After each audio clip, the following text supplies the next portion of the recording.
Selamat datang di Pururus Studio. Teman ngobrol ngomongin apa aja.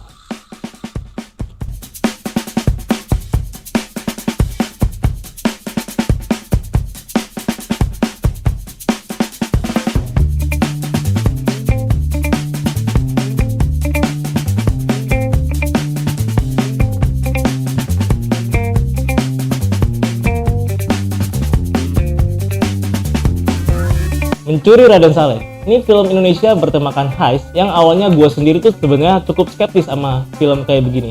Emang orang Indonesia bisa bikin film bertemakan heist seperti ini? Tapi ternyata Angga Dimas Sasongko bisa merentuhkan rasa keraguan itu. Ternyata Mencuri Raden Saleh sukses bikin gue dan orang-orang lain itu cukup berdebar-debar saat nonton filmnya. Kita bahas film ini seperti apa. For the worshiping. Saya punya tawaran 17 miliar. Apabila kalian bisa menukar lukisan ini dengan yang asli yang ada di ruang kerja saya. Yang di Istana Negara, Pak. Itu ada uang 500 juta, bisa kalian gunakan sebagai awal. Sebelum kita ngomongin plot film Mencuri Raden Saleh, gue pengen ngomongin scene pembukaan film ini yang benar-benar bisa bikin orang invest 2,5 jam duduk di bioskop buat nonton film ini. Itu scene pembukaannya adalah scene dimana dia nunjukin kemampuan main karakternya si Viko yang diperanin sama Iqbal Ramadan dengan keren banget. Dia ngambil gambar si Viko ngelukis dari belakang, lalu di close up, lalu gambarnya itu di overhead, lalu muterin bawah lukisannya, terus nunjukin bahwa lukisan itu udah selesai. Itu benar-benar nunjukin bahwa karakter yang nanti kita lihat di sepanjang film ini benar-benar berbakat dalam melukis. Ini yang benar-benar bikin gue invest sama film ini selama 2,5 jam, karena ternyata menarik ya, melukis itu bisa jadi bumbu utama dari suatu film heist. Buat kalian udah nonton film ini, kalian pasti bingung kenapa ada scene kayak gini, kenapa ada scene kayak gitu. Jadi kalau menurut gue ya, Mas Angga ini emang sengaja, sutradaranya sengaja bikin film yang alurnya tuh maju mundur, atau orang bilang itu non linear. Jadi dia sengaja dulu ngejelasin film tuh maju dulu, baru dia mundur lagi. Nih ternyata kayak gini loh, kenapa karakter A kayak gini, karena kayak gini. Tapi dia maju dulu, maju mundur gitu. Kayak pembukaan dimana Mencuri Raden Saleh ini nunjukin kenapa mereka nerima job dari Dini, karakter yang menurut gue juga keren banget. Jadi filmnya nyeritain dulu nih, mereka ngelukis, mereka lelang, jual lukisannya, tapi nanti maju lagi. Ini ternyata dia ngelukis kayak gini. Jadi emang kenapa film itu lama banget, kenapa filmnya harus 2,5 jam banget, emang karena film itu dari sutradara sendiri sengaja dibikin maju mundur. Dia ngejelasin sesuatu dulu, tapi alasannya kenapa itu masih di belakang. Dia maju sampai kalian bertanya-tanya di kepala kalian, nih sini tuh kenapa sih kayak gini? Kenapa karakter A dia ngelakuinnya kayak gini gitu? Ada satu lagi, kenapa si Ucup itu kelihatan sangat ngelit banget gitu? Nanti ditunjukin di belakangnya, oh dia itu ternyata hidupnya juga nggak bagus-bagus amat loh, tapi dia ketemu orang yang hidupnya itu lebih susah lagi dari dia. Nah itu bikin kita, oh ternyata dia motivasinya kayak gini loh. Kenapa dia bisa kayak gini gitu-gitu.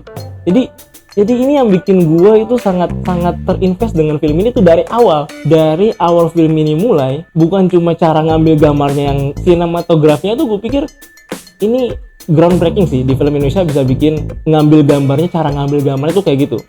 Lu bisa lihat di film-film luar, lu bisa lihat di film-film heist yang seperti kayak gini juga ya, yang temanya heist ya. Gue kasih contoh Now You See Me. Itu ada pengambilan gambar, teknik pengambilan gambar yang sama, dimana orang tuh harus ngikutin alur perspektif kameranya gitu. Dia membawa kita seakan-akan penonton itu secara first person itu ngeliatin apa yang dilihat oleh kameranya. Ternyata nggak cuma dari pengambilan gambarnya, tapi dari ide plot di film ini juga ternyata sama dengan film-film heist yang udah biasa kita tonton kayak Now You See Me, seriesnya Ocean, atau bahkan awal-awal Fast and Furious juga punya dasar plot yang sama. Plotnya itu sendiri gitu, lu bisa lihat ya dari semua film-film yang bertemakan heist. Dimulai dari showcasing dulu nih, main karakternya tuh dia punya skill-skill apa aja nih. Kayak gua kasih contoh Baby Driver, salah satu film heist yang paling keren ya. Jadi setelah Mas Angga ini nunjukin skillset dari karakternya, mereka ditemukan sama suatu ide pencurian. Kenapa mereka harus mencuri gitu? Mereka ditemukan sama karakter-karakter yang terkesan abu-abu pada awalnya, kayak Dini, kayak Permadi,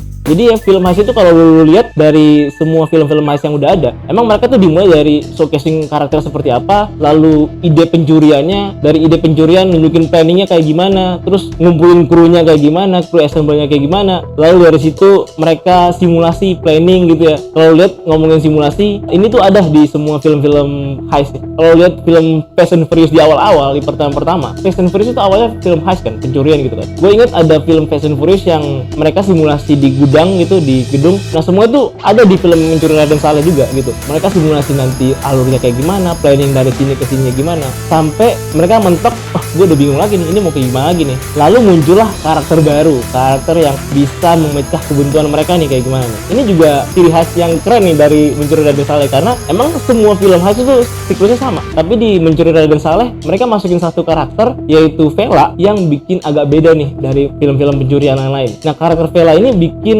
skema heist dari planning itu cukup beda ya, karena mereka jadi punya satu karakter yang briliannya itu luar kelompok mereka gitu. Kalau lihat film-film heist yang ada, sebenarnya mereka nggak pakai karakter kayak gitu kalau di plotnya. Nah film Vela ini malah ngingetin gue sama karakter dari film Gambling malah, karena dia berani ngambil resiko gitu loh. Dari situ ini udah masuk satu warna baru nih dari siklus film heist itu sendiri ya. Terus dari simulasi mereka ke eksekusi, dan akhirnya eksekusi mereka tuh gagal. Ini kerennya di film ini, di film Mencuri Raden Saleh, kegagalan mereka tuh benar-benar ada konsekuensinya. Nah di film ini ada karakter yang akhirnya masuk penjara karena gagal melaksanakan pencurian itu.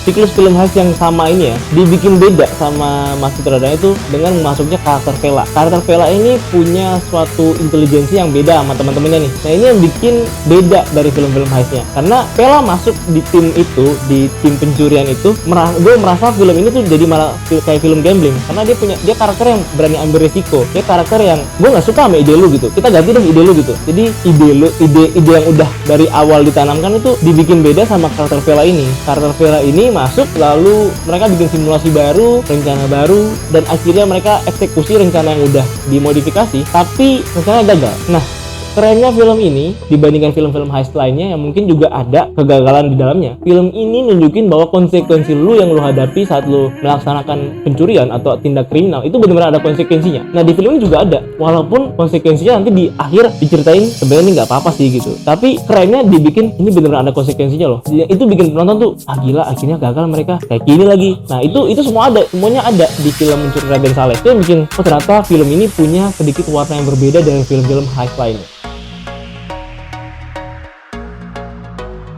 Nah, akhir dari siklus film heist, karakter film heist yang terakhir itu, film ini punya contingency plan atau backup plan.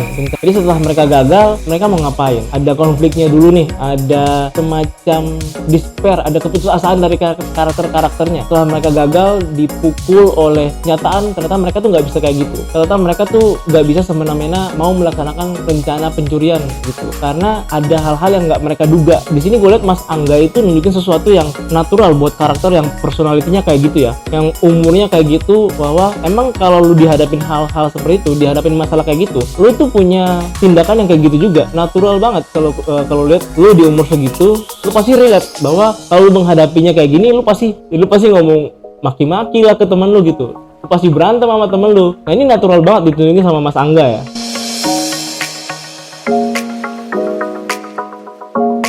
Nah ini tuh ditunjukin secara natural banget sama sutradaranya, sama Mas Angga, bahwa memang kalau lu di umur segitu dihadapin masalah kayak gitu, lu bakal ngalamin hal yang sama. Ada konflik-konflik yang bakal dijadiin suatu problematika buat lu. Lu bakal maki-maki ke temen lu, atau lu bakal ngambek sama temen lu. Itu secara natural ditunjukin sama Mas Angga. Makanya kenapa gue setuju banget dengan pemilihan casting yang bisa dibilang mereka semua tuh masih muda gitu ya, umur Gen Z gitu lah ya. Ini yang sebenarnya tuh kalau lu baca di medsos itu banyak orang yang kenapa sih castingnya anak-anak muda semua. Pemilihan karakter yang muda ini, alasannya kenapa terjawab sama film ini sendiri gitu. Ada satu scene di mana karakter utamanya bilang, orang dewasa itu atau orang tua itu menganggap kita anak muda itu nggak bisa apa-apa, bisa diketekin. Nah, filmnya juga pengen nunjukin kayak gitu, penunjukin ke penonton bahwa kalian itu jangan menganggap anak muda itu nggak bisa apa-apa. Ternyata anak muda itu kalau dibentuk dengan baik, atau kalau dilatih dengan baik, atau kalau diasah skillnya dengan baik, mereka tuh bisa ngelakuin sesuatu walaupun di sini kriminal gitu ya. Film ini menjawab banyak kritikan orang yang kalau lu lihat di medsos yang banyak banget yang bilang ini masa sih anak muda tuh bisa kayak gitu. Sutradara sendiri tuh pasti aware dengan apa yang dia lakukan dengan pemilihan karakter-karakter yang muda ini. Dia lanjut sampai ke motivasi karakternya kayak gimana. Walaupun gue bilang secara general motivasi karakternya, motivasi masing-masing pemeran utamanya kayak Viko, kayak karakternya Ucup gitu ya, yang bisa dibilang dua lead dari kru ini ya. Walaupun gue bilang ini sebenarnya tipis sih gitu motivasinya. Lu ditawarin, lu dihadapin sama situasi yang lu harus mencuri gitu, tawarin duit dan mencoba besar gitu ya. Gue yakin di kehidupan nyata mungkin nggak semua orang bisa melakukan itu ya, bisa memilih opsi untuk mencuri gitu kalau lu dihadapin dengan situasi yang sama. Tapi di film Mencuri Raden Saleh ini, walaupun motivasi karakter masing-masing karakter yang join di kru pencurian ini, walaupun masing-masing karakternya motivasinya tipis, itu nggak jadi suatu problem yang besar buat gue dalam menonton film Mencuri Raden Saleh, karena disusunnya cukup rapi gitu. Kayak secara general mereka tuh motivasinya ekonomi semua gitu ya, tapi ekonominya kenapa, kebutuhannya apa, itu dibuat secara natural mungkin gitu. Ada masalah-masalah yang lu bisa relate di kehidupan nyata gitu, masalah keluarga, kayak masalah rumah pensiunan gitu, atau punya impian masa depan yang harus dicapai, atau ada karakter yang sebenarnya nggak punya masalah ekonomi gitu, tapi dia butuh aktualisasi diri gitu, butuh keluarga yang bisa nemenin dia karena dia orang kaya, nggak ada keluarga yang bisa nemenin dia sehari-hari. Atau karakternya Ucup gitu, yang walaupun sebenarnya dia nggak punya motivasi khusus gitu ya untuk join di kru ini, dia karakter yang menurut gue sangat khas karena dia nunjukin atau dia menginginkan gue akan pertemanan yang luar biasa itu seperti apa gitu. Dan dia itu ibarat karakter shonen di manga-manga shonen gitu ya, yang best friend banget itu ya, atau lu itu teman baik banget gitu, yang rela ngelakuin apapun buat temennya gitu. Nah, film Mencuri Raden Saleh juga bikin kita berdebar-debar karena dia didukung sama musik dan scoring yang keren.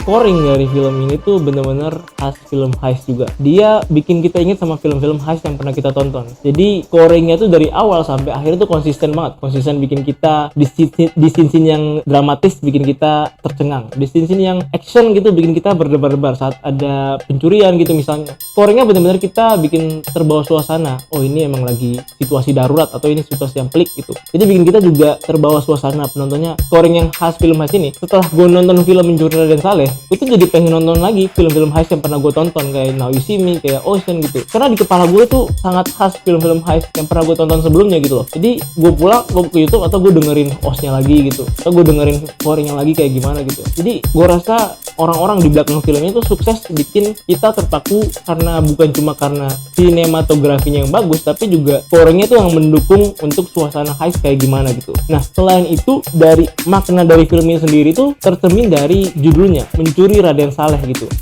Buat kalian yang mungkin nggak tahu atau buat kalian yang mungkin belum pernah baca-baca mengenai Raden Saleh itu, mungkin coba kalian googling ya, Raden Saleh itu bikin lukisan itu kayak gimana. Ada dua versi ya.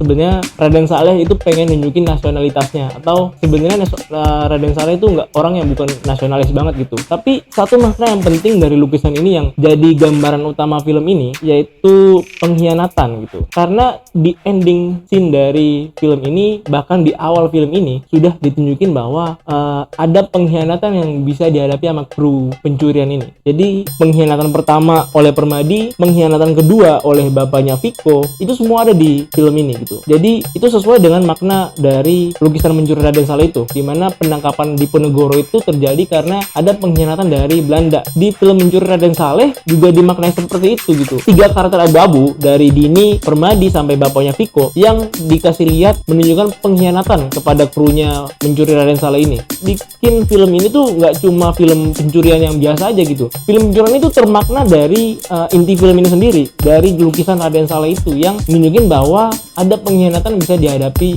oleh seseorang gitu loh. Ini tuh bener-bener film pencurian yang dibikin matang-matang gitu sama Mas Angga ya, sama sutradaranya. Jadi nggak asal bikin film pencurian. Jadi film ini tuh bener-bener menentukan ekspektasi gue yang dari awal gue itu tuh rendah gitu. Tapi sampai hari ini gue tuh masih kepikiran sama endingnya film ini kayak gimana. Dan dengar-dengar kabarnya emang film ini akan dibikin lanjutannya seperti apa ya. Gue sih menantikan banget nantinya lanjutan dari film ini seperti apa. Karena dari film yang gue tonton ini itu udah bangun rasa penasaran di awal sampai ke pertengahan pertengahan kayak gimana gitu, sampai ke eksekusi yang gagal seperti apa, makna dari film ini seperti apa gitu. Dan ini bakal bikin penasaran terus gitu sampai nantinya film kedua nanti muncul gitu. Buat kalian yang misalnya penasaran juga apa yang kita omongin hari ini dan belum sempat nonton Mencuri Raden Saleh di bioskop, mendingan kalian ke bioskop sekarang lalu nonton film Mencuri Raden Saleh di bioskop. Dan jangan lupa nontonnya langsung di bioskop karena feel-nya beda banget. Sayang kalau kalian nggak nonton di bioskop dengan sinematografi yang seperti itu, dengan scoring yang seperti itu. Wah banget rasanya gitu loh. Daripada kalian nonton ilegal, mendingan kalian ke bioskop sekarang lalu nonton Mencuri Raden Saleh. Oke, sampai situ aja yang kita omongin hari ini. Kita ketemu lagi di video berikutnya.